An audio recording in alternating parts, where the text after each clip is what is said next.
कुंज बिहारी जय राधा माधवा कुंज बिहारी जय गोपी जन वल्लभ गिरवरधारी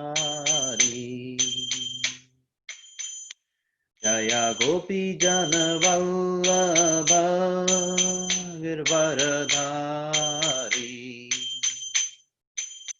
यशोदानंदन ब्रज जन रंजन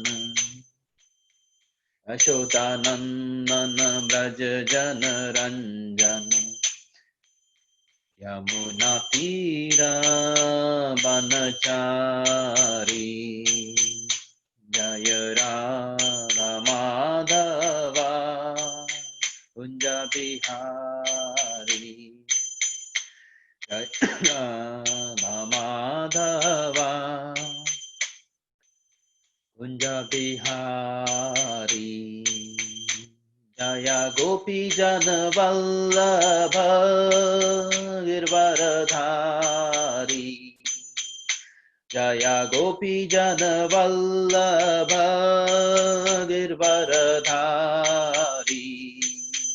यशोदानंदन व्रज जन रंजन यशोदानंदन व्रज जन रंजन यमुना तीरा बनचारी जय राधा माधवा कुंज बिहारी हरे कृष्णा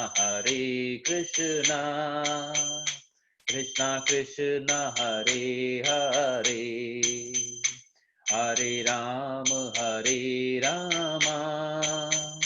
राम राम हरे हरे हरे कृष्णा कृष्णा कृष्णा हरे हरे हरे राम राम राम हरे हरे हरे कृष्णा कृष्णा कृष्णा हरे हरे हरे राम राम राम हरे हरे हरे कृष्णा कृष्णा कृष्णा हरे हरे हरे राम राम राम हरे हरे हरे कृष्णा कृष्णा हरे हरे हरे राम राम राम हरे हरे जय राधा काला चंदी राधे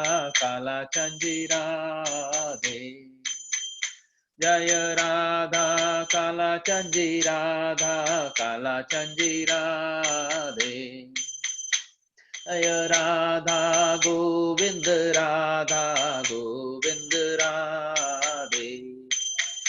जय राधा गोविंद राधे जय राधा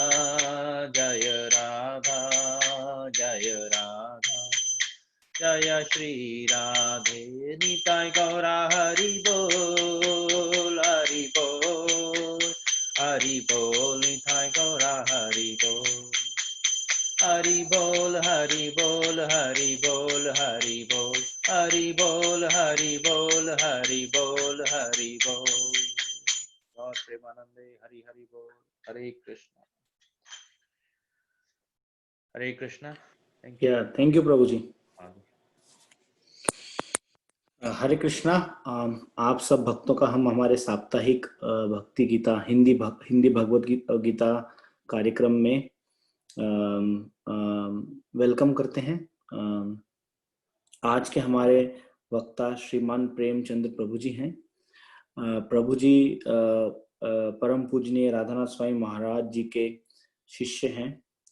प्रभु जी ने कृष्णा कॉन्शियसनेस और कृष्णा भक्ति 2008 से शुरू की है। 2008 से वह अपनी धर्मपत्नी श्रीमती सुप्रिया सखी माता जी और अपनी बेटियों के साथ वो पूरी तरह से कृष्ण सेवा में लगे हुए हैं। प्रभु जी बहुत सारी अन्य सेवाएं, जैसे स्थानीय भक्ति वृक्ष का प्रोग्राम, युवा समूह सेमिनार, पुस्तक वितरण, यहाँ पे डैलस में लोकली एक एकेडमी है जिसका नाम है तमाल कृष्ण गोस्वामी एकेडमी। वहाँ पे बच्चों को एक गुरुकुल की तरह शिक्षाएं दी जाती है। प्रभु जी वहाँ पे भी अपना सहयोग देते हैं। और इसी के साथ मंदिर की अन्य सेवाएं, जो जैसी भी जरूरत पड़े, प्रभु जी हमेशा तत्पर होते हैं अपनी सेवाएं देने के लिए। प्रभु जी दूसरे मंदिरों में, यहाँ से अमेरिका में बैठे बैठे दूसरे मंदिर जो दुनिया में बाहर के मंदिर हैं, अलग अलग देशों में, स्पेशली इंडिया में, वहाँ पे प्रभु जी अपनी सेवाएं देते रहते हैं, क्लास के माध्यम से और जिस भी तरह से उनकी सेवाएं जरूरी हो उस तरह से प्रभु जी अपनी सेवा यहाँ से बैठे बैठे प्रदान करते रहते हैं। प्रभु जी का बच्चों से बहुत विशेष प्रेम है। प्रभु जी का मानना है कि अगर हम हमारे बच्चों को छोटी एज से ही अगर उन्हें हम कृष्णा भक्ति में लगाएंगे तो आगे चल के उनके लिए लाइफ बहुत आसान होगी। और व्यवसाय से प्रभु जी एसेंचर कंपनी डैलस में से कार्यरत हैं। सो थैंक यू प्रभु जी, आज आपने अपना विशेष टाइम निकाला, हमारे लिए स्पेशल टाइम निकाल के आप हमारे साथ आज यहाँ पे बने हुए हैं और हमें आज आप भगवत गीता के कुछ श्लोकों के ऊपर आप टिप्पणी देंगे और हमारा मार्गदर्शन करेंगे। प्लीज प्रभु जी आप शुरू कर सकते हैं। Thank you Prabhu, thank you very much. आपने इंट्रोडक्शन को ज़्यादा ही दे दिया। दैट इज मतलब पूरी तरह सच नहीं है। सच तो ये है कि श्रीला प्रभुपाद ने जो हमारा ये पूरा संस्थान जो सेटअप किया है वो इतना शानदार और सुंदर है। मैं प्रार्थना के पहले एक छोटी सी बात कह दूं ताकि वो इंट्रोडक्शन का पर्सपेक्टिव सही तरीके से सबको समझ में आएगा।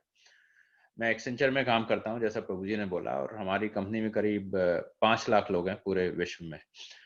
तो अभी रिसेंटली हमारे यहाँ काफ़ी रिसर्च हुई। उस रिसर्च के बाद ये कंक्लूजन निकला जिसमें हमारे जो आर्टिफिशियल इंटेलिजेंस के इंजीनियर्स और डेटा एनालिटिक्स, ये सब आपने यदि आप आईटी से रिलेटेड सुना होगा, और काफ़ी ये पीएचडी वाले, इन सब लोगों का ग्रुप था। इन्होंने काफ़ी रिसर्च करके, जिसमें कई मिलियंस ऑफ डॉलर्स खर्च होते हैं इसी रिसर्च में, और हर कंट्री के हिसाब से उन्होंने डेटा कलेक्ट किया और एक कंक्लूजन निकाला कि यदि जैसे कोई भी कंपनी हो, चाहे एक्सेंचर या कोई भी हो, उनको यदि आगे बढ़ना है तो उसके लिए एक दूसरे को नई चीजें सीखनी होंगी, और वो सीखा कैसे जाए।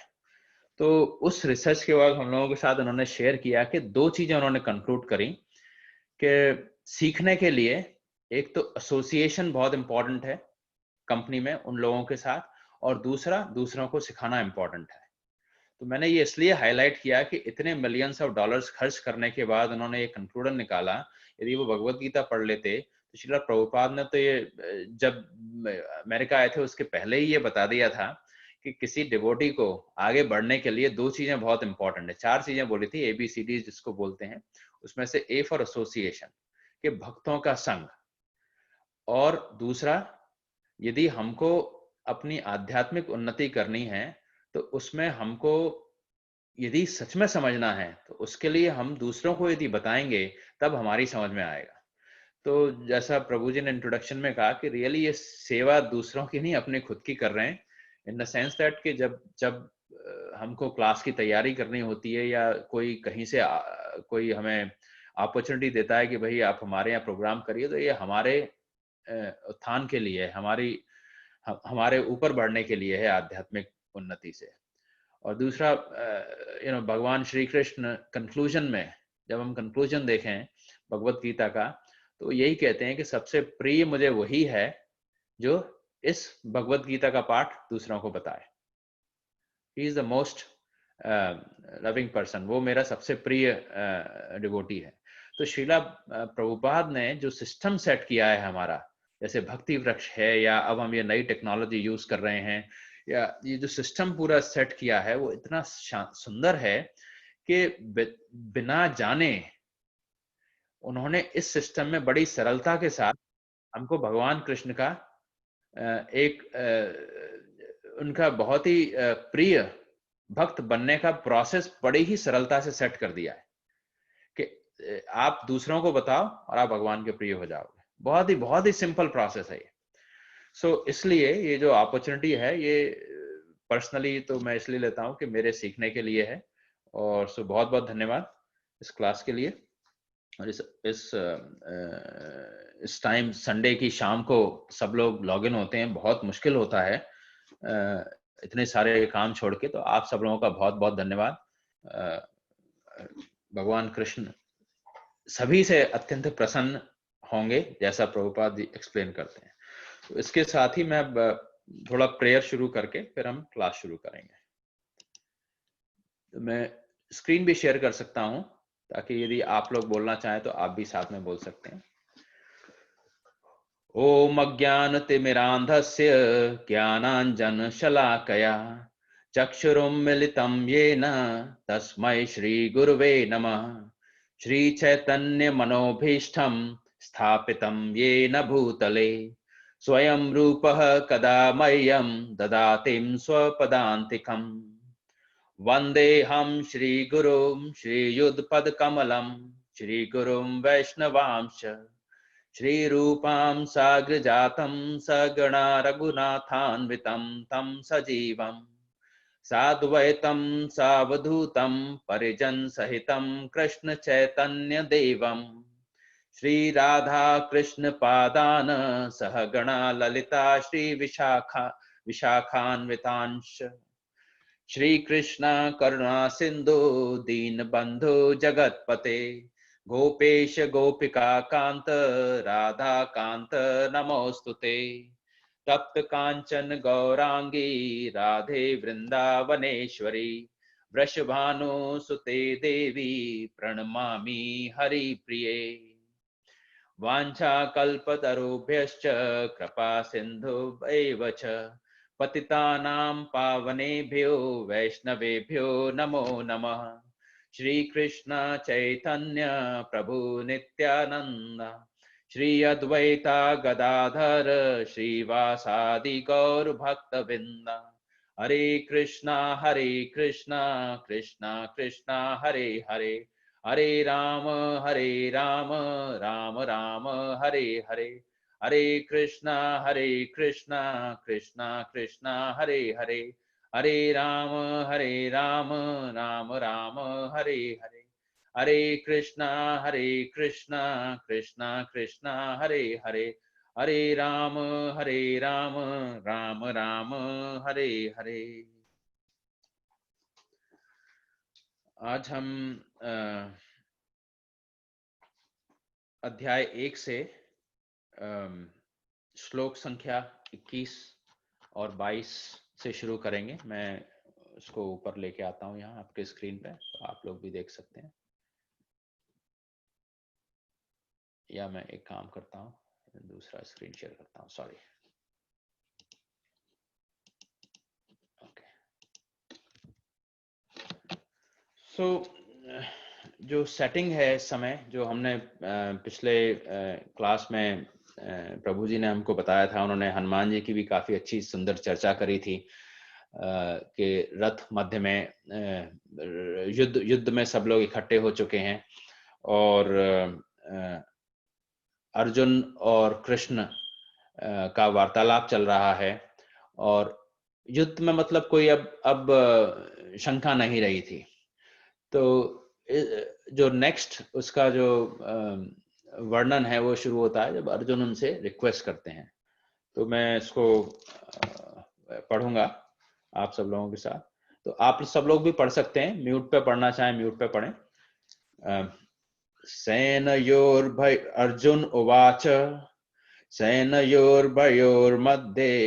रथं स्थापयमेच्युत यावदेता निरीक्षेऽहं योद्धकामानवस्थिताम् कर्मया सह योद्धव्यम् अस्मिन् रणसमुद्यमे।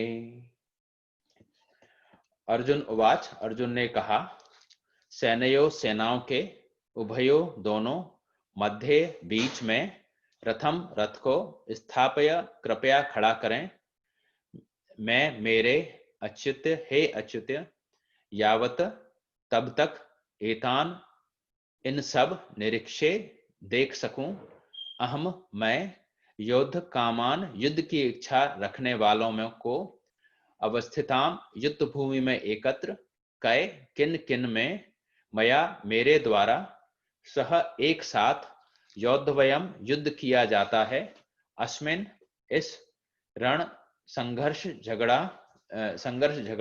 झगड़ा के समुद्र मध्य उद्यम या प्रयास में। मैं इसका हिंदी में अनुवाद पढ़ता हूं। अर्जुन ने कहा, हे अच्युत, कृपा करके मेरा रथ दोनों सेनाओं के बीच ले चलें, जिससे मैं यहां उपस्थित युद्ध की अभिलाषा रखने वालों को और शस्त्रों की इस महान परीक्षा में जिनसे मुझे संघर्ष करना है, उन्हें देख सकूं। यद्यपि श्री कृष्ण साक्षात श्री भगवान हैं, किंतु वे अहेतु की कृपावश अपने मित्र की सेवा में लगे हुए हैं। वे अपने भक्तों पर स्नेह दिखाने में कभी नहीं चूकते, इसलिए अर्जुन ने उन्हें अच्युत कहा है। सारथी रूप में उन्हें अर्जुन की आज्ञा का पालन करना था और उन्होंने इसमें कोई संकोच नहीं किया, अतः उन्हें अच्युत कहकर संबोधित किया गया है। यद्यपि उन्होंने अपने भक्त का सारथी पद स्वीकार किया था, किंतु इससे उनकी परम स्थिति अक्षुण्ण बनी रही। प्रत्येक परिस्थिति में वे इंद्रियों के स्वामी श्री भगवान ऋषिकेश हैं। भगवान तथा उनके सेवक का संबंध अत्यंत मधुर एवं दिव्य होता है। सेवक स्वामी की सेवा करने के लिए सदैव उद्यत रहता है और भगवान भी भक्त की कुछ न कुछ सेवा करने की कोशिश में रहते हैं। वे इसमें विशेष आनंद का अनुभव करते हैं और वे स्वयं आज्ञादाता न बने, अपितु उनके शुद्ध भक्त उन्हें आज्ञा दें।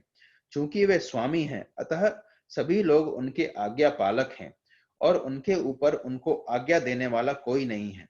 किंतु जब वे देखते हैं कि उनका शुद्ध भक्त आज्ञा दे रहा है, तो उन्हें दिव्य आनंद मिलता है।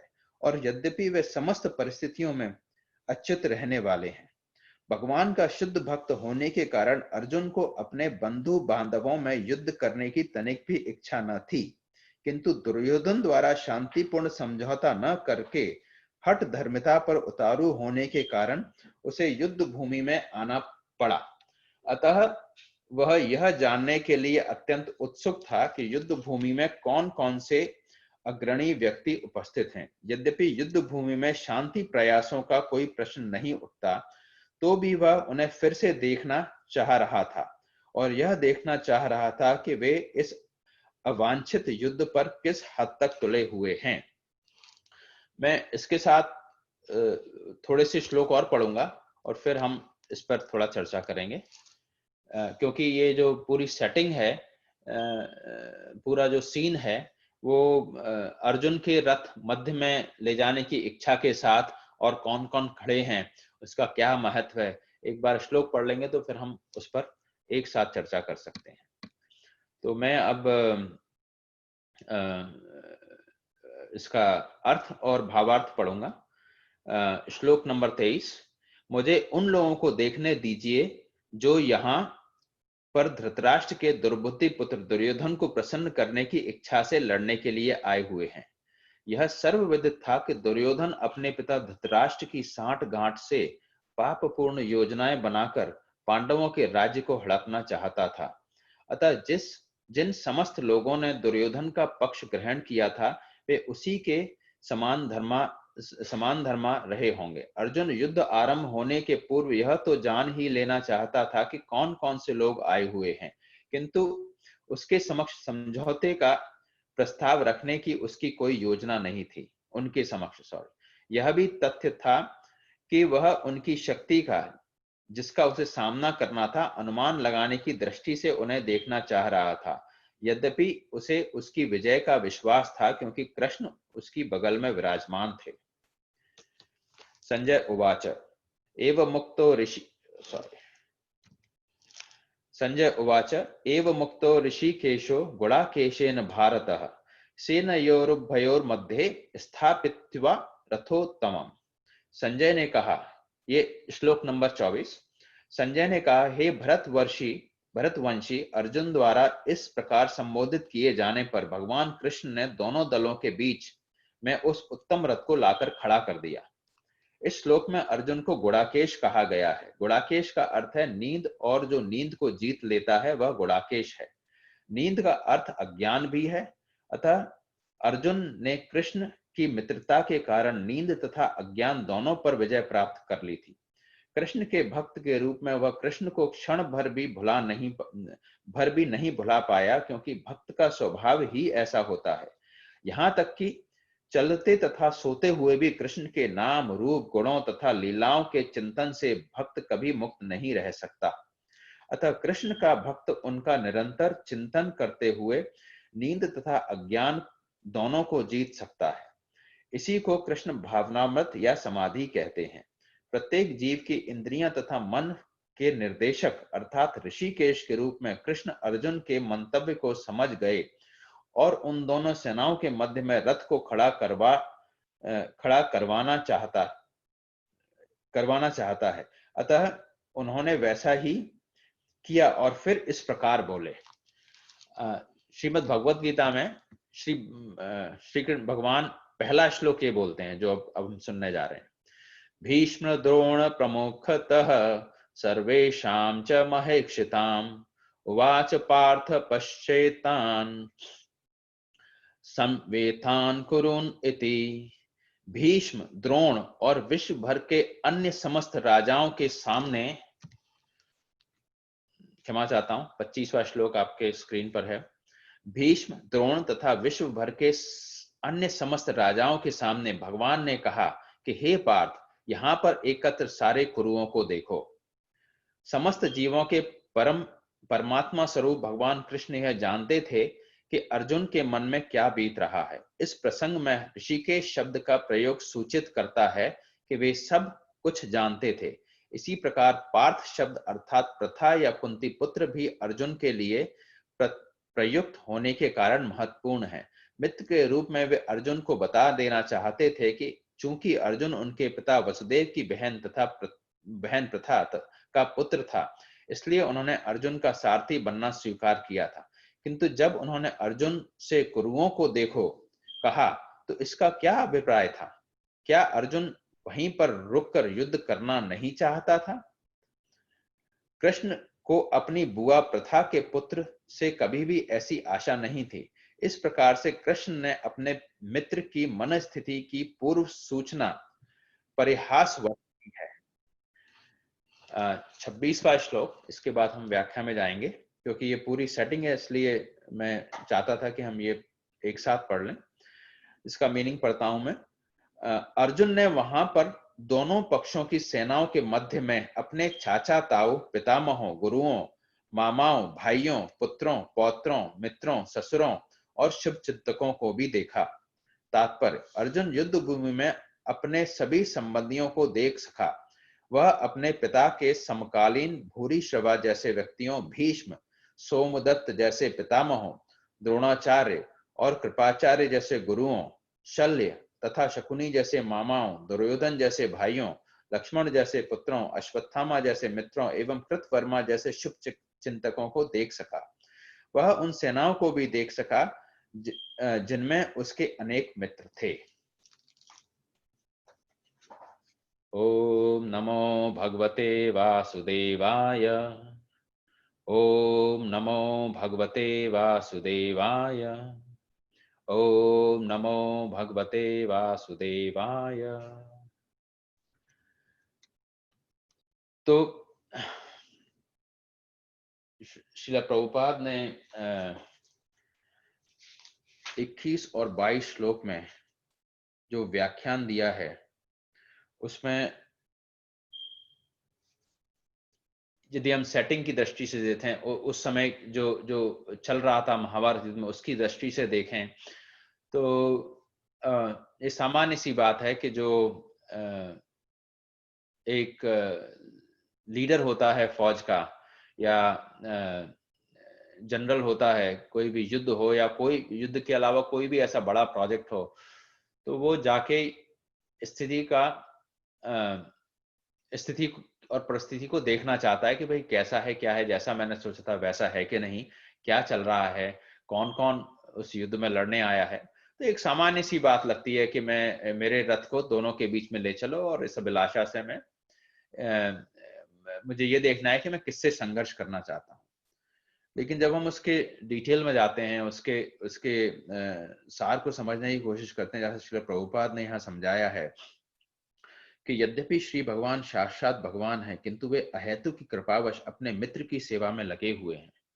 ये बड़ा गूढ़ विषय है और बहुत सिंपल भी है, क्योंकि भक्ति का लेसन यहीं से शुरू कर दिया श्रील प्रभुपाद ने, और इसलिए ये भी बहुत इम्पोर्टेंट है हमारे लिए कि ये अक्सर हमने श्रील प्रभुपाद के लेक्चर में और बाकी लोगों के लेक्चर में भी सुना है कि इस पुस्तक को श्रील प्रभुपाद ने श्रीमद् भगवद गीता यथारूप क्यों कहा।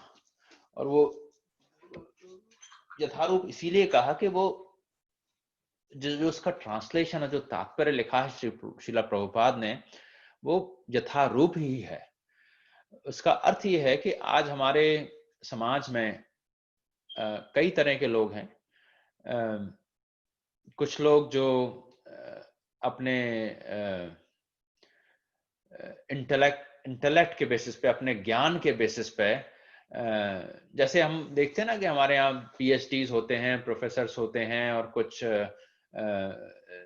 जो विद्यार्थी भी हैं जो अच्छा पढ़ लेते हैं, और कुछ लोग जो होते हैं जो जिनको भगवत गीता यूज करके अपने आप को ग्लोरीफाई करना है, अपने आप को उछाना है, मैं कितना महान हूं। ऐसे बहुत सारे तात्पर्य हमारे विश्व में लिखे गए हैं।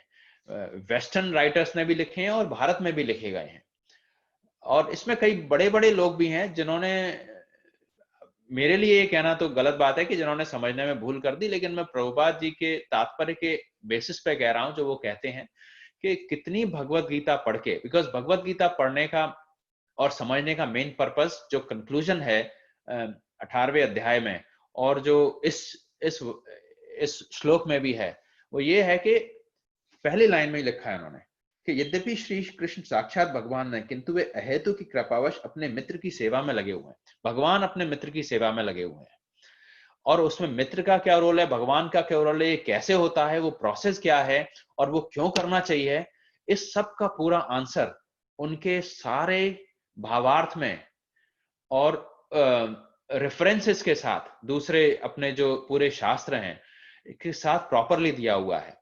इसलिए इसको यथारूप कहा जाता है। और कितने लोग श्रीला प्रभुपाद की भगवत गीता पढ़ के भक्त बने, और कितने लोग बाकी सारी भगवत गीता यदि हम मिला लें, जितने भी भावार्थ लिखे गए हैं, और श्रीला प्रभुपाद की भगवत गीता मिला लें, और दोनों से यदि हम देखें कि रिजल्ट क्या है, उसका परिणाम क्या हुआ है, तो वो रिजल्ट के बेसिस पे ही हम समझ सकते हैं कि यथारूप का मतलब क्या है।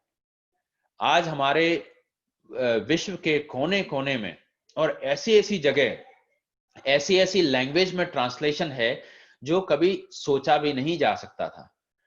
आज हम ये कभी सोच ही नहीं सकते, इंग्लिश तो खैर ठीक है, अंग्रेजी में तो है ही, कि चाइना में, रशिया में, अफ्रीका के देशों में, जहां पे कम्युनिज्म और थोड़ा नास्तिकता का स्वरूप ज्यादा है, उस स्थान पर भी भक्तों ने यथारूप को ले जाकर ट्रांसलेट करके, और वहां पर भी उस स्थिति में भक्त बना दिए। और मतलब इतनी प्योरिटी है उन भक्तों में, इतनी प्योरिटी है कि श्रीला प्रभुपाद के लिखे हुए शब्दों से जो मलिच्छ कैटेगरी में भी जो लोग आते हैं, वो भी ब्राह्मण कैटेगरी में पहुंच गए। इसका मैं आपको एग्जांपल देता हूं, यदि कुछ लोग दिल्ली से होंगे तो जानते होंगे कि वहां पे हिज होलीनेस गोपाल कृष्ण गोस्वामी के काफी भक्त आते हैं दिल्ली में, और उनका प्रचार चाइना में, उनके जो वो हैं शिष्य लोग चाइना में भी काफी प्रचार करते हैं, चाइना से भी उनके यहाँ काफी भक्त आते हैं। तो मतलब इतनी सिंसियरिटी है उन भक्तों में कि उनका लेक्चर चल रहा था यहाँ अपने दिल्ली में, तो वो लोग चाइना से पूरा ग्रुप का ग्रुप आया उनके साथ सत्संग करने के लिए, और इतना सीरियसली, मतलब उनको समझ में भी नहीं आ रहा था, कोई दूसरा उनके लिए ट्रांसलेट कर रहा था, और वो ट्रांसलेशन चल रहा था, वो लोग लिख रहे थे notes.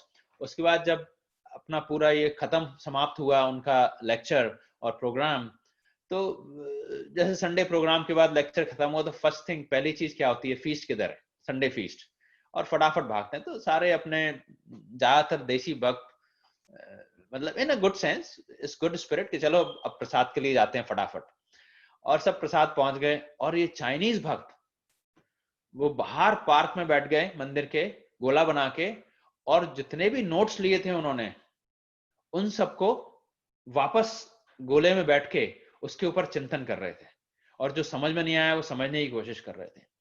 That is the sincerity. ये उनकी ये मतलब ये भगवत गीता की महानता है कि श्रील प्रभुपाद के शब्द यथारूप में जिस तरह से लिखे गए हैं, आज कोने कोने में लोग भक्त बन रहे हैं। दैट इज जो है, दिस इज व्हाट डिफरेंशिएट, इस चीज से श्रील प्रभुपाद की यथारूप भगवत गीता पूरे संसार में डिफरेंशिएटेड रहती है, अलग रहती है। और इसका जो रिजल्ट है, वो जो कृष्ण भगवान ने जो 18वें अध्याय में कहा है, उसके 100%, 100% अनुकूल है। इस वजह से सभी भक्तों से ये प्रार्थना करता हूं मैं कि कृपा करके, वैसे तो सबके पास होगी ही, पर यदि नहीं है तो कृपया करके श्रील प्रभुपाद की यथारूप जरूर लें और उसके तात्पर्य से इसको समझने की कोशिश करें। और दो चीजें जो श्रील प्रभुपाद ने बहुत इंपॉर्टेंट कही हैं, एक तो एसोसिएशन, भक्तों का संघ, भक्तों के संघ के साथ ही इसके गूढ़ रहस्य को समझने में बहुत आसानी हो जाती है। और दूसरा, इसको पढ़ के दूसरों को बताना, उस प्रोसेस से भगवत गीता को समझना अत्यंत ही सरल है। आप पढ़ें और दूसरों को बताएं, पहला साथ करें, संग करें, और उस संग में हमें सीनियर डिवोटीज, दूसरे भक्तों का संग मिलेगा, उनसे हम प्रश्न उत्तर करके अपने प्रश्नों को के उत्तर पा सकते हैं। उसके बाद हम इसको दूसरों को दे सकते हैं, अपना संग दूसरों को दे सकते हैं। उससे दोनों प्रोसेस से हमारी प्रगति होगी। और ये कंक्लूजन भी है भगवत गीता का कि जो ये दोनों कार्य करेगा, वृंदावन वहीं रहता है, भगवान उसके हृदय में ही रहते हैं। तो इस वर्ष में एक बहुत इंपॉर्टेंट चीज जो हमने कहा, भगवान अहेतु की कृपावश अपने मित्र की सेवा में लगे हुए हैं। सारथी के रूप में उन्होंने अर्जुन की आज्ञा का पालन किया था और इसमें उन्हें कोई संकोच नहीं किया, अतः उन्हें अच्युत कहा कहकर संबोधित किया गया है। जो च्युत हैं, जो बिल्कुल भी हर परिस्थिति में अडिग रहते हैं, इसलिए उनको अच्युत कहा जाता है। भगवान, अब जैसे काफी लोगों को तो मालूम होगा, जो जब रथ चलाया जाता है, जो सारथी होता है आगे बैठता है, और जो रथ में जनरल या लड़ने वाला व्यक्ति है, वो युद्ध के दौरान इतनी ध्वनि होती है, इतना हाहाकार मचा होता है कि वो अपने सारथी को ये नहीं कह सकता कि सीधे मोड़ो या दाएं मोड़ो या बाएं मोड़ो या कहाँ चलना है, तो क्योंकि वो सुनाई नहीं देगा। तो वो क्या करता है, वो अपने पैर से सारथी को मारता है, सीधे सीधे सीधे हाथ की, सीधे कमर की तरफ मारता है तो सारथी को पता चलता है कि सीधे मुड़ना है, और उल्टे तरफ मारता है तो उल्टे मुड़ना है। तो आप सोचिए कि कहां भगवान श्री कृष्ण सारथी बन के अर्जुन के, और अर्जुन उनको पैर से मार रहे हैं युद्ध में, और ना भगवान का उसमें कोई स्थान कम हो रहा है और ना अर्जुन का स्थान चेंज हो रहा है। क्यों? क्योंकि उनकी जो भावना है दोनों की, वो एक भक्त की और ईश्वर की, उसमें जो उनका जो प्रेम का आदान प्रदान है, वो एक ऐसी सीमा पर है जिसमें भगवान का भाव सेवा करने का हो जाता है। तो एक प्रश्न अक्सर पूछा जाता है कि कई अंग्रेजी के लेक्चरों में मैंने सुना है, can I become bigger than God, क्या मैं भगवान से बड़ा बन सकता हूँ? पूछने वाले का जनरली मन ये होता है कि यदि मैं ये नॉलेज ले लूंगा तो मैं खुद ही भगवान बन जाऊंगा। ये अपना जो एक अवगुण है जेलसी, उसकी वजह से ये प्रश्न उठता है। और इसी प्रश्न की वजह से आज हम इस माइक संसार में हैं, इस शरीर में है जो माया के अंडर में है, क्योंकि हमारे मन में ईश्वर का स्थान लेने की इच्छा या कंट्रोलर बनने की इच्छा सदैव रहती है। उस वजह से ईश्वर जो परम दयालु हैं हमको इस संसार में भेजते हैं कि तुमको यदि कंट्रोलर बनना है, यदि तुमको कंट्रोल करना है तो ठीक है, तुम जाओ और कंट्रोल करो, क्योंकि उस ईर्ष्या भाव में जो प्रेम होता है भगवान का वो समाप्त हो जाता है। और प्रेम की जो परिभाषा है वो ये है कि प्रेम अपने हृदय से अपने आप आना चाहिए। अर्थात प्रेम, कई बार ये भी लोग पूछते हैं कि भाई यदि ईश्वर चाहता तो हम ऐसी स्थिति में होते ही नहीं, हम भक्ति में लग जाते शुरू से और हम ईश्वर से प्रेम करते। ईश्वर तो चाहते हैं, लेकिन यदि ईश्वर हमको रोबोटिक बना दें कि भाई तो हमको प्रोग्राम कर दिया कंप्यूटर की तरह से कि तुम प्रेम ही करोगे, तो फिर वो प्रेम कहाँ रहा? फिर तो वो एक रोबोट हो गया बिल्कुल। तो इस दृष्टि से हम देखें तो हमारे पास जो उन्होंने फ्री विल दी है उसके हिसाब से हम अपने आप ईश्वर की तरफ कब मुड़ना चाहेंगे, हम अपने आप भगवान श्री कृष्ण की तरफ कब मुड़ना चाहेंगे और उनके सानिध्य में जाना चाहेंगे, ये हमारी इच्छा पर निर्भर करता है। ये हमें ईश्वर ने इंडिपेंडेंस दी हुई है कि हम अपने आप अपनी इच्छा से उस तरफ जा सकते हैं। और उस संदर्भ में जब हमारी इच्छा इतनी प्रबल हो जाती है कि हम अपने भक्ति भाव में इस लेवल पे पहुंच जाते हैं जिस लेवल पे अर्जुन है, तो भगवान का भाव ऐसा हो जाता है कि वो भी हमको प्रसन्न करना चाहते हैं अपने अपने एक्टिविटीज के साथ, और भक्त भी प्रसन्न करना चाहता है। तो उस संदर्भ में हम इसको समझें कि भगवान को कोई प्रॉब्लम नहीं है कि वो सारथी हैं, भगवान को कोई प्रॉब्लम नहीं है कि अर्जुन उनको पैर से मार रहे हैं, भगवान को कोई प्रॉब्लम नहीं है कि अर्जुन उनको ऑर्डर दे रहे हैं कि यहाँ चलो वहां चलो, ऐसे करो, रथ को रोको, अब मेरे घोड़े थक गए हैं, अब मेरे को इन सबको देखना है। वो तो उनका प्रेम है।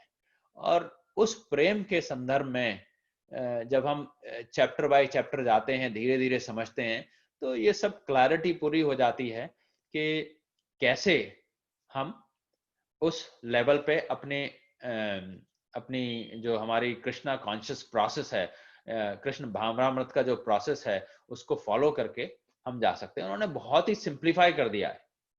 श्रील प्रभुपाद ने इतना सिंप्लीफाई कर दिया, इतना आसान बना दिया है हमारे लिए कि हम एक्चुअली उसको अप्रिशिएट भी नहीं कर पाते। इतना आसान है उसको, जैसे बोलते हैं ना कि कुछ बहुत सस्ता मिलता है या फ्री में मिल रहा है तो फिर उसकी वैल्यू थोड़ी कम हो जाती है। अब उन्होंने पूरे फ्री में ये इसको कोने कोने में इसको पहुंचा दिया इस ज्ञान को, तो उसकी वजह से कई बार लोग इसको एक्सेप्ट ही नहीं करते। और दुख की बात तो यह है कि ये ज्ञान जो भारत में कहा गया, उस धरती पर कहा गया, और वहीं पर इसका एक्चुअली लोग परिहास और उपास उड़ाते हैं। शुरू कहाँ से होता है कि मेरे घर पे तो भगवत गीता है, मुझे मालूम है। ये मैं मतलब लोगों का नहीं बता रहा, ये मैं अपना एक्सपीरियंस बोल रहा हूँ कि मैं इसी परिस्थिति में था 2000 से पहले मेरे घर पे एक श्रील प्रभुपाद के शिष्य आए थे। उनका नाम है श्री गणपति, हिज होलीनेस गणपति प्रभु। वो कनाडा में और यूएस में प्रचार करते थे और उनकी एक वैन हुआ करती थी जिसमें वो प्रसादम बनाते थे और उसी में रहते थे, उसी में सोते थे और रुक रुक के यूनिवर्सिटीज में और सब जगह जाते थे।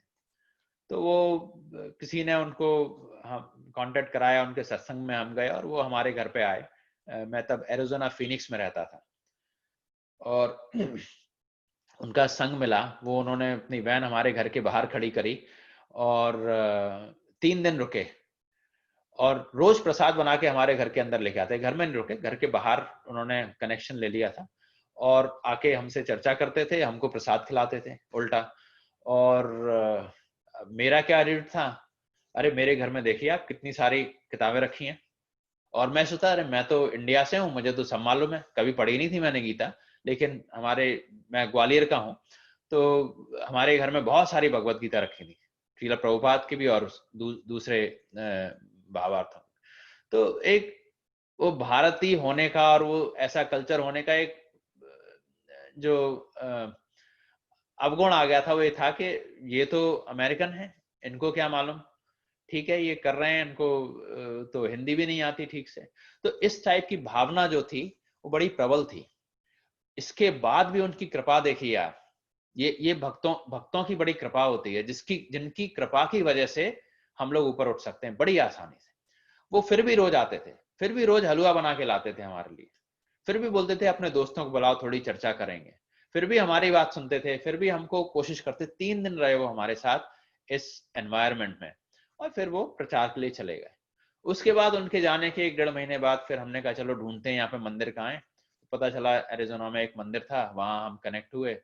फिर जाते थे महीने में एक बार कि चलो थोड़ा प्रसाद खा के आएंगे, थोड़ा देखते हैं वहां पे कौन कौन आता है क्या है।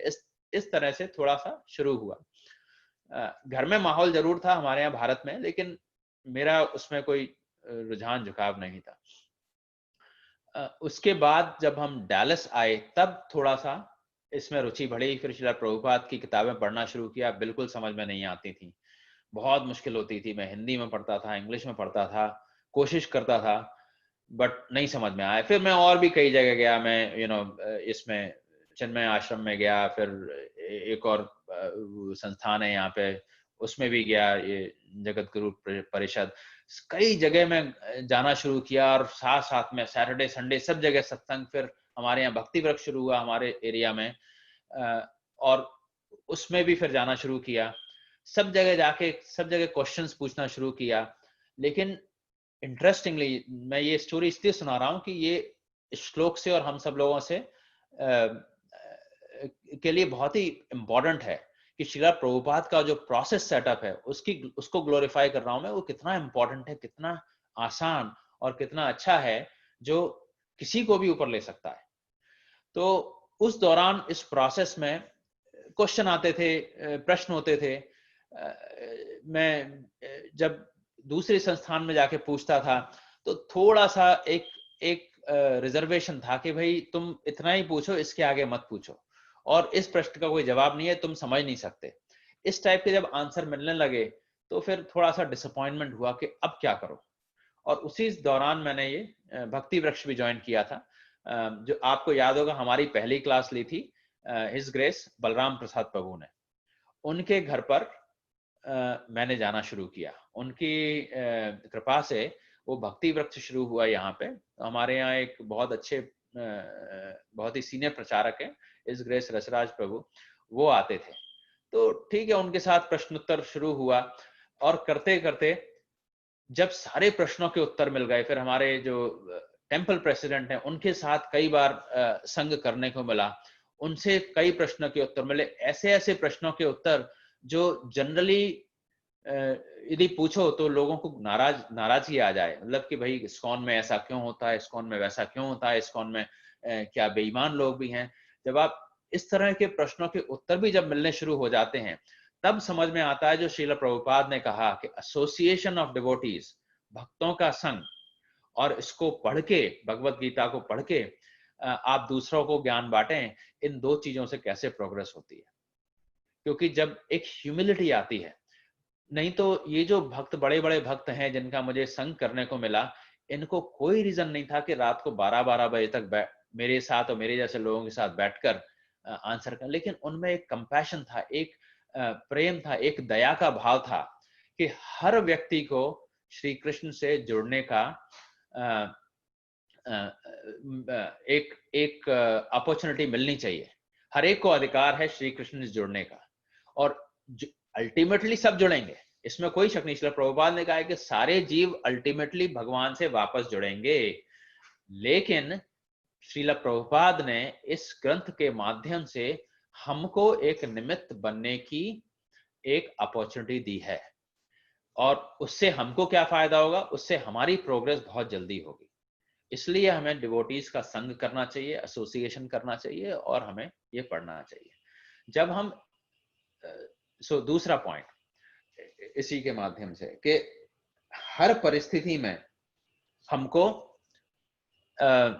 यदि हम उनके जो अपना जो संस्थान है इस्कॉन हरे कृष्णा, इसके जो बेसिक नियम है उसको फॉलो करें, जो 4 हमारे उन्होंने नियम बनाए हैं, 4 रेगुलेटिव प्रिंसिपल्स जिनको बोलते हैं, वो फॉलो करना शुरू करें, और जप करना शुरू करें हरे कृष्ण महामंत्र का, श्रीमद् भगवत गीता का पाठ करें रोज, और थोड़ा ज्ञान दूसरों को भी दें। इतना फॉलो करने से ही हम कृष्ण के प्रिय बन जाएंगे। और इसको एक्चुअली कॉम्प्रिहेंड करना, इसको समझना बड़ा मुश्किल है। इसको हम ऐसे समझ सकते हैं कि जैसे आज हमारे भारत के प्रधानमंत्री से मिलना बड़ा मुश्किल है, इन द सेंस दैट कि भाई इतनी सिक्योरिटी है, इतने बिजी हैं वो, इतना टाइट पूरा वो रहता है कि उनके समीप जाना कोई आसान काम नहीं है। ऐसे ही दूसरे देशों के राष्ट्रपति या प्रधानमंत्री और अमेरिका के राष्ट्रपति डोनाल्ड ट्रंप, इन लोगों के समीप आना कोई आसान बात नहीं है। इनके पास आना, इनसे टाइम लेना, ये बहुत ही मुश्किल चीज है, और यदि वो हमको टाइम दें साथ में तो और भी मुश्किल है। इसी तरह से इस ब्रह्मांड के जो कार्यकर्ता हैं, जो जिनके संरक्षण में क्रिएशन हुआ है, ब्रह्मा जी का जब एक देश के प्रधानमंत्री का स्टेटस ऐसा है, तो जो यूनिवर्स का क्रिएटर है ब्रह्मा जी, उनकी क्या स्थिति होगी? वो उनका स्थान तो बहुत ही ऊंचा है। ऐसे ही हम समझ सकते हैं कि वो किसकी पूजा करते हैं। उस आदमी ने, उस व्यक्ति का, उस पर्सनालिटी का स्थान क्या होगा? वो भगवान श्री कृष्ण के भक्त हैं। तो उन श्री कृष्ण से जिनके भक्त ब्रह्मा जी हैं, और उन ब्रह्मा जी जिनके प्रयत्न से क्रिएशन होती है, उस क्रिएशन में इतने हजारों देश हैं, हजारों देश नहीं, 150 के आसपास कुछ देश हैं। उन देशों में इतने बड़े बड़े व्यक्ति हैं जिनसे मिलना इतना मुश्किल है। उन भगवान श्री कृष्ण से श्रील प्रभुपाद ने सिंपल प्रोसेस हमारे लिए क्रिएट कर दिया मिलने के लिए। ये कोई आसान चीज नहीं है। इसको उस पर चिंतन करके हमको समझने की जरूरत है कि ये इतनी गूढ़ बात है जिसको उन्होंने इतना सिंप्लीफाई कर दिया हम लोगों के लिए, क्योंकि हमारे लिए हमारे बस की बात ही नहीं है कि हम इस प्रोसेस में अपने खुद के प्रयत्न से आगे बढ़ सकें। लेकिन उन्होंने आसान करके, जो परंपरा सेट करके, ये भक्ति वृक्ष बना के, ये अपॉर्चुनिटी देखे कि जो हम लोग अभी सत्संग कर रहे हैं, इस पूरे प्रोसेस को बहुत ही सिंपल कर दिया है। और इसके द्वारा, इस चिंतन के द्वारा, इस सत्संग के द्वारा ही हमारा उद्धार हो जाएगा, क्योंकि हमारे गुरु बैठे हुए हैं हम लोगों को ऊपर खींचने के लिए। हमारे बड़े जो सीनियर वैष्णव हैं वो बैठे हुए हैं हम लोगों को खींचने के लिए। हमको थोड़ी सी इच्छा करनी है, बस थोड़ी सी इच्छा से इस प्रोसेस को फॉलो करके इतनी बड़ी चीज हमको मिलेगी जिसकी हम कल्पना भी नहीं कर सकते। तो इस संदर्भ में ये एक बहुत इंपॉर्टेंट पॉइंट था। और अब मैं वो एक और इम्पोर्टेंट पॉइंट स्टोरी के रूप में लाऊंगा। जैसे जब अर्जुन बीच में गए तो उन्होंने देखा कि भीष्म खड़े हैं, द्रोण खड़े हैं, विश्व भर के समस्त राजाओं का सामना है, और सारे कुरुओं को देखा। तो अर्जुन की स्थिति उनको देख के थोड़ा सा वो विचलित भी हुए, जो आगे के श्लोक में है, बट जस्ट थोड़ा सा कॉन्टेक्स्ट लाके थोड़ा विचलित भी हुए। तो ये स्थिति हमारी भी है। हम लोग रोज किसी ना किसी रीजन से विचलित होते हैं, और चाहे ये युद्ध का एरिया हो, चाहे हमारा घर हो, चाहे हमारा स्कूल कॉलेज हो, चाहे हमारे ऑफिस का स्थान हो, सब जगह हम लोग विचलित होते हैं। और भगवत गीता का ज्ञान, ये भी बड़ा इंपॉर्टेंट पॉइंट है जो मैंने समझा, तो आपके साथ साझा करता हूँ, शेयर करता हूँ कि क्या भगवत गीता सिर्फ भक्तों के लिए है? जब हम स्पेशली ये प्रचार करने की दृष्टि से देखा जाए तो कई बार क्वेश्चन आता है, लोग पूछते हैं अरे भगवत गीता तो जब हम हमारी उम्र हो जाएगी, रिटायर हो जाएंगे तब करेंगे, तब पढ़ेंगे, अभी से क्यों पढ़ना है? अभी तो हम लोग कार्य करना है, थोड़ा अपने कैरियर में आगे बढ़ना है, फैमिली, शादी ब्याह करना है, फैमिली बनानी है। और जब ये सब समाप्त हो जाएगा, जब हमारे बच्चे बड़े हो जाएंगे, जब हम रिटायर हो जाएंगे, तब हम भगवत गीता पढ़ना शुरू करेंगे। तो ये बड़ा मिथ है ये, मतलब ये अब हम यदि इस दृष्टिकोण से देखें, क्योंकि यही बहुत सामान्य बात आप देखें अपने समाज में प्रचलित है, चाहे वो भारत हो चाहे वो वेस्ट हो। यदि हम अपने स्वयं के और अपने परिवार के उत्थान की दृष्टि से देखें तो ये गलत धारणा है, क्योंकि एक बार जब आदत बन जाती है कुछ करने की या कुछ ना करने की, उस आदत को हटाना बहुत ही मुश्किल काम है। और एक बार जब हमने 50 साल तक एक टाइप का हमारा शेड्यूल बना लिया, हम उसको फॉलो करते रहे, जिसमें भगवान के नाम का कोई स्थान ही नहीं है। सुबह से शाम तक या तो हम न्यूज़पेपर पढ़ रहे हैं, टीवी देख रहे हैं, नेटफ्लिक्स देख रहे हैं, या जो भी काम कर रहे हैं, व्यवसाय कर रहे हैं, उसमें ही लगे हुए हैं। तो हमारी आदत वो उस श्रील प्रभुपाद कहते हैं उस गधे जैसी हो जाती है जो खाली दुलत्तियां खा खा कर ही जीता है और वैसे ही मर जाता है। तो मृत्यु तो हमारी आनी ही है, ये कह के तो कभी नहीं आएगी कि कौन 100 साल में मरेगा, कौन 80 में मरेगा। कोरोना वायरस जैसे वायरस जब आते हैं, और कोरोना वायरस का कोई भी वायरस या कोई भी रीजन से मृत्यु 10 साल में भी आ सकती है, 30 में भी आ सकती है, 50 में भी आ सकती है, 100 में भी आ सकती है, वो तो आनी है, निश्चित है। तो जो निश्चित ही बात है, जो निश्चित होना है, उस चीज को समझने की कोशिश हम क्यों नहीं करते, उसको क्यों डिले करना है? इसको हम इस एग्जाम्पल से समझ सकते हैं कि जैसे हम ट्रेन में ट्रैवल करते हैं या हवाई जहाज में ट्रैवल करते हैं। ट्रेन का मान लेते हैं, ट्रेन में ट्रैवल कर रहे हैं, दिल्ली से बंबई जा रहे हैं, और यदि हम दिल्ली से बंबई पहली बार जा रहे हैं या दूसरी बार भी जा रहे हैं, तो सबसे पहली चीज हम क्या करते हैं, हमको अपने गंतव्य के बारे में जानने की इच्छा होती है, क्योंकि हमें मालूम है वहां जाके हमें क्या करना है, वहां पहुंच के हम कैसे उतरेंगे, वहां पे क्या होगा, किससे मिलना है, क्या करना है, कैसे हम उसको प्रिपेयर करें। तो 24 घंटे की जो जर्नी है ट्रेन की, वो भले ही हमारी है, 24 घंटे हम ट्रेन में हैं, हम बर्थ पे लेटे हैं, हम बिस्तर भी लगा रहे हैं, हम खाना भी खा रहे हैं, हम नहा तो नहीं रहे, बट सब कार्यक्रम कर रहे हैं, लेकिन हमको ये मालूम है कि वो हमारा गंतव्य नहीं है। ट्रेन की बर्थ हमारी परमानेंट पोजीशन नहीं है, हमारा गंतव्य इस जर्नी में बंबई है।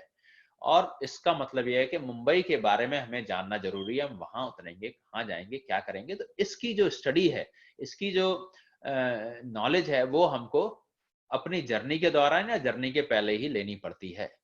और ये हमको बहुत अच्छी तरह मालूम है। जब हमको ये बात अच्छी तरह मालूम है, तो हमको ये भी समझना चाहिए कि ये हमारी जो जर्नी है जीवन की, वो भी परमानेंट नहीं है, टेम्परेरी है। तो इसलिए हमको वो सब कार्य तो करने हैं, हमको जॉब भी चाहिए, हमको पैसा भी कमाना है, हमको परिवार भी पालना है, हमको खाना भी खाना है, हमको स्वास्थ्य का भी ध्यान रखना है। लेकिन हमको ये नहीं भूलना है कि हमारा गोल क्या है, हमारा आध्यात्मिक गोल क्या है। अल्टीमेटली जब मृत्यु आएगी उसके बाद तो ये शरीर हमको छोड़ना ही है। तो जो हम सचमुच है शरीर के अंदर, उसकी परिस्थिति क्या होगी, उसको कहाँ जाना है, उसका क्या होगा, इसका ज्ञान लेना हमें बहुत जरूरी है। इसलिए हमारे शास्त्र में 2 तरह की विद्या है, एक को बोलते हैं अपरा विद्या और एक परा विद्या। अपरा विद्या मतलब एक का मतलब है जो हमें इस मायिक संसार में रहना सिखाती है। तो वो विद्या भी हमको जरूरी है। हमारे वेद में उसका पूरा डिस्क्रिप्शन दिया हुआ है, कर्मकांड के हिसाब से कैसे हमको रहना है, क्या करना है, कैसे पैसा कमाना है, कैसे दान देना है, वो सब कुछ हमारा दिया हुआ है। और दूसरी विद्या, तो एक अपरा एक परा, दूसरी विद्या हमको सिखाती है कैसे आध्यात्मिक जीवन में उन्नति करनी है। तो ये दोनों में बैलेंस बहुत जरूरी है ताकि हम अपनी आध्यात्मिक जीवन की उन्नति के लिए आगे बढ़ सकें। और भगवत गीता जैसे श्रील प्रभुपाद ने हमको तात्पर्यों में पूरी तरह समझाया है कि भाई अल्टीमेटली हमको अंत में हमको पूर्ण शरणागति लेनी है। उस पूर्ण शरणागति के कई तरीके हैं, ये आसान तरीका उन्होंने हमको बता दिया है।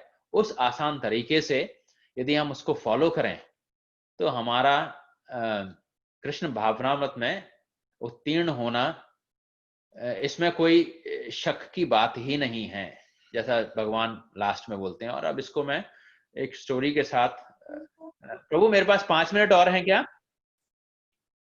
यस प्रभु जी। ओके, तो ये जैसे भीष्म का, पितामह भीष्म का संदर्भ आता है, तो उस उनके एग्जाम्पल से भी हम समझ सकते हैं कि प्योर डिवोटी बनना इतना आसान नहीं है। इसलिए हमको जितनी जल्दी हम शरण ले लें तब हमको गुरु की कृपा से हम बन सकते हैं, हमारे सीनियर वैष्णव की कृपा से बन सकते हैं। जैसे भीष्म देव को हम देखें, अब भीष्म देव कौरवों की तरफ से लड़ रहे थे। श्रीमद् भागवतम में बहुत ही सुंदर संदर्भ आता है उनका, कि जब सबने वो उनका वो चित्र तो देखा होगा कि भीष्म देव ने अपने अस्त्र शस्त्र छोड़ दिए और भगवान उनकी तरफ पहिया लेके दौड़ रहे हैं उनको मारने के लिए। तो इस संदर्भ में भी हमको समझना चाहिए कि भीष्म देव और कृष्ण भगवान के बीच में कितना मधुर और कितना प्यारा संबंध था। भीष्म देव जो भगवान कृष्ण के ही डिवोटी हैं, उनके ही भक्त हैं, परम भक्त हैं, महाजन हैं, उन भीष्म देव के मन में ये इच्छा जागी कि जब भगवान ने ये प्रतिज्ञा की थी कि मैं युद्ध में हथियार नहीं उठाऊंगा, तो उनके मन में ये इच्छा जागी कि मैं भगवान से हथियार उठवा के रहूंगा अपने प्रेम से। तो ये भक्त की इच्छा थी।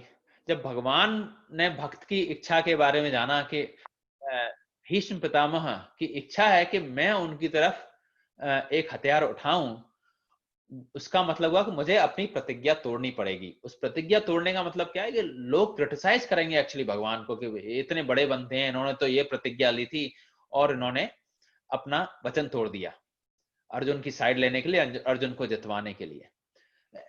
ऐसी व्याख्याएं आती हैं। इसलिए बहुत इंपॉर्टेंट है कि हम श्रीमद् भगवत गीता यथारूप और श्रीमद् भागवतम जो श्रील प्रभुपाद ने ट्रांसलेट किया उसको पढ़ें और समझें। उसमें एक गूढ़ अर्थ उन्होंने समझाए हैं। तो भगवान को लोग क्रिटिसाइज करेंगे यदि उन्होंने ये किया, तो उसके बाद भी भगवान ने जैसे ही उनको जब ये इच्छा पता चली कि मेरे भक्त की ये इच्छा है भीष्म की कि मैं उनकी तरफ ये युद्ध में शस्त्र उठाऊं, तो उन्होंने वो कार्य भी कर दिया। जब उन्होंने वो कार्य किया तो भीष्म देव को इतना सुख मिला, इतना प्यार मिला कि वो भाव विभोर हो गए और दोनों तरफ से कि भगवान ने कितना बड़ा काम कर दिया मेरे लिए। उन्होंने अपने आप को, अपनी जो उनकी जो प्रतिज्ञा थी वो भी तोड़ दी। और यहाँ तीसरा भक्त अर्जुन, वो परेशान हो गया क्योंकि उसको मालूम है कि मैं भी मतलब उसकी इच्छा थी कि मैं किसी भी हालत में भगवान की प्रतिज्ञा नहीं तोड़ने दूंगा। तो वो दौड़ के उनके चरणों में लेट गया, कि पैर पकड़ लिए बिल्कुल कि ये आप क्या कर रहे हो, मैं आपकी किसी भी स्थिति में मैं नहीं चाहता कि लोग आपकी निंदा करें। तो ये जो उस समय सीन था, यदि आप उसको पिक्चर कर सकें, इतना सुंदर, इतना ब्यूटीफुल था, जिसमें दो भक्त अलग अलग भाव से भगवान की तरफ अपनी जिज्ञासा प्रकट कर रहे हैं, अपनी भावना प्रकट कर रहे हैं, और भगवान दोनों की ही मनोस्थिति को जानते हुए दोनों की इच्छा पूरी कर रहे हैं। तो ये जो रिलेशनशिप है, ये जो भगवान कृष्ण का और भीष्म देव का या अर्जुन का जो संग है, इनके बीच में जो रिलेशनशिप है प्यार भरी, ये बड़ी गूढ़ और बड़ी सरल दोनों है, जैसा श्रील प्रभुपाद ने ऑलरेडी समझा दिया। लेकिन ये समझना ही बहुत जरूरी है कि जो हमारे वरिष्ठ वैष्णव हैं, हमारे गुरु हैं, इन लोगों ने इतनी मेहनत करी है, श्रील प्रभुपाद ने इतनी मेहनत करी है इसको सिंप्लीफाई करने के लिए कि इसका अंदाज लगाना हमारे लिए बहुत ही मुश्किल है। अब चाहे हम गिरिराज महाराज को लें, जिन्होंने जो पहला मंदिर बनाया भारत में, जो जुहू में इस्कॉन मंदिर है, जो सब लोग जानते ही होंगे, उसको जब बनाने के लिए श्रील प्रभुपाद ने तमाल कृष्ण महाराज और गिरिराज महाराज को जब बोला, तो गिरिराज महाराज उस समय बॉम्बे गए, मुंबई गए, और आप समझ सकते हैं कि उस एरिया में कुछ भी नहीं था, और उन्होंने इतनी डिफिकल्टी, इतना जो लोकल लोगों से वो झेला, इसका विरोध झेला। उनको एक्चुअली लोग उनको तंग करने आते थे, उनका सामान तोड़ देते थे, उनको इंग्लिश आती थी, हिंदी नहीं आती थी, उनको ऑफिसों में जाना पड़ता था डील करने के लिए। गवर्नमेंट से, म्युनिसिपल कॉर्पोरेशन ने बहुत परेशान किया लोगों ने, मतलब कि ये इनकॉम्प्रिहेंडेबल है कि कितनी परेशानियां उन्होंने झेली हिज होलीनेस गिरिराज महाराज ने ये मंदिर बनाने के लिए, श्रील प्रभुपाद की सर्विस के लिए। और यही हम देखते हैं भीष्म पितामह। भीष्म पितामह को हम देखें तो भीष्म पितामह ने जो रोल प्ले किया है, जो उन्होंने रोल लिया है महाभारत में और इस पूरी कथा में, ये बड़ा डिफिकल्ट रोल है। एक तरफ तो उनको ये वरदान प्राप्त था कि उनको इच्छा मृत्यु है, मतलब वो जब चाहेंगे तब तक नहीं मर सकते, और दूसरी तरफ वो इतने बलशाली कि उनके समान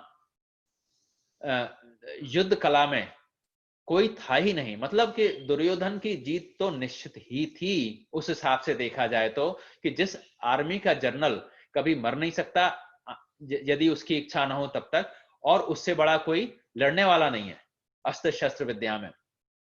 तो इसमें कोई शक ही नहीं था कि वो जीतेगा, वो आर्मी जीतेगी। उस स्थिति में ऊपर से वो भगवान के इतने बड़े डिवोटी, और इतना प्यार उनको भगवान के लिए, उसके बाद भी, अब ये मैं आध्यात्मिक दृष्टि से जो श्रीमद् भागवतम के हिसाब से बता रहा हूं कि कितना क्रिटिसिज्म उनका होता है भीष्म पितामह का, कि भाई ये चाहते तो ये युद्ध नहीं होता, ये चाहते तो द्रौपदी का चीरहरण नहीं होता, ये चाहते तो ये स्थिति नहीं होती। अलग अलग तरह की व्याख्याएं उनके बारे में लोगों की, पर उन्होंने ये रोल क्यों प्ले किया?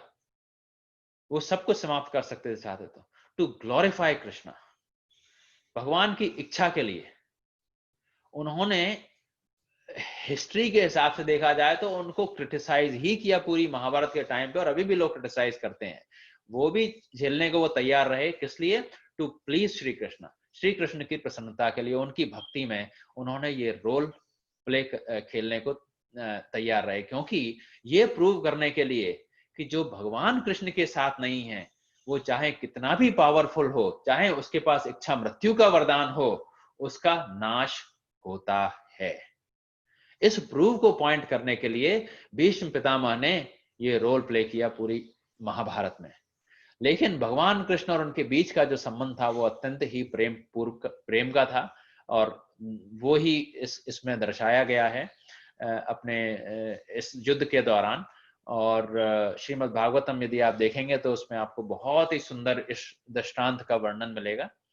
तो इसके साथ ही मैं 8 मिनट ऊपर हो गए, मुझे क्षमा चाहता हूँ, इसको यहीं विराम देता हूँ। और प्रभु जी आप बताएं इसका अगला पार्ट कैसे होता है, क्वेश्चन आंसर होते हैं या अपने को विराम देना है, जैसा भी आप उचित समझें। धन्यवाद प्रभु जी। श्योर, धन्यवाद प्रभु जी, धन्यवाद। आपने बहुत ही अच्छी तरह से बहुत सारे एग्जाम्पल और कहानियां बता के आपने आज हमें बहुत ही सरल तरीके से भगवत गीता का मैसेज दिया है। तो मैं बाकी भक्तगणों से रिक्वेस्ट करता हूं कि अगर कोई क्वेश्चन हो तो प्लीज अभी आप प्रभु जी से पूछ सकते हैं। और मुझे ऐसा लगता है कि सब भक्तों को अब कोई संकोच नहीं होना चाहिए। हम बहुत दिनों से, बहुत 7-8 हफ्तों से रोज मिल रहे हैं, तो जो भी आपके मन में प्रश्न हो आप पूछ सकते हैं।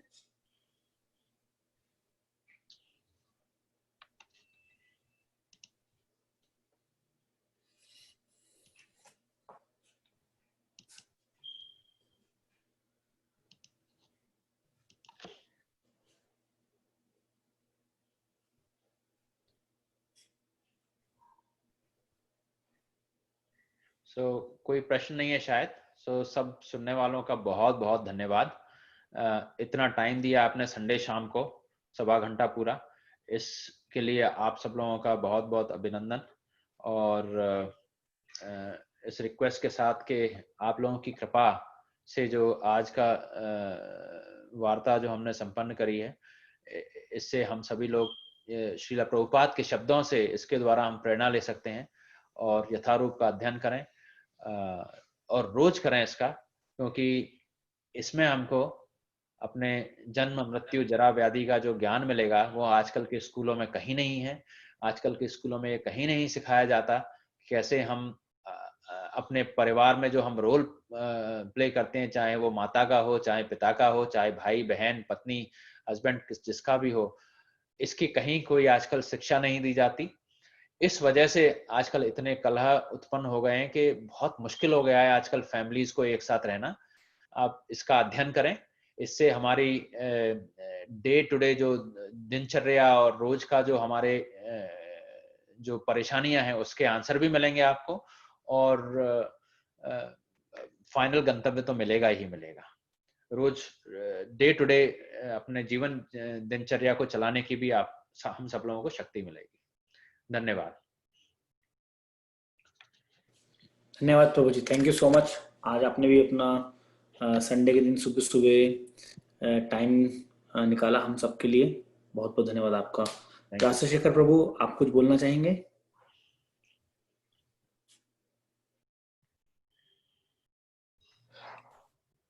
बहुत बहुत धन्यवाद प्रभु जी, बहुत अच्छा लगा आपका कथा सुन के।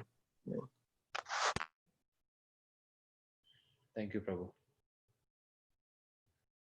प्रभु थैंक यू सो मच। वांछा कल्पतरुश्च सिंधु भयवच पतितानां पावने